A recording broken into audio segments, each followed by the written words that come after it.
ত্রিপুরা রাজ্যে ক্রীড়া ও যুব পরিকাঠামো উন্নয়নের লক্ষ্যে কাজ করছে সরকার।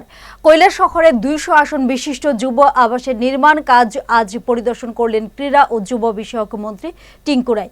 পরিদর্শনকালে মন্ত্রী কাজের অগ্রগতি খতিয়ে দেখেন এবং সংশ্লিষ্ট আধিকারিকদের প্রয়োজনীয় নির্দেশ দেন।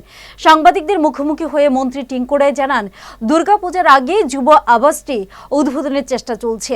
যুবক যুবতীদের জন্য এই আবাস রাজ্যের ক্রীড়া ও যুব কার্যকলাপকে আরো গতি দেবে বলে তিনি আশা প্রকাশ করেন। আমাদের লক্ষ্য হচ্ছে দুর্গাপুজোর পাশাপাশি আমরা যেন এটাকে ওপেনিং করতে পারি। তার জন্য আমাদের আধিকারিকগণ যারা আছেন এখানে, যারা কাজটা করাচ্ছেন, তাদেরকে নিয়ে আজকের আমাদের এই পর্যালোচনা হল। দেখলাম যেগুলো ত্রুটি বিচ্ছুতি রয়েছে সেগুলোকে সংশোধন করা এবং এডিশন কিছু কাজ যেগুলো রয়েছে সেগুলো আমাদের বলা হলো।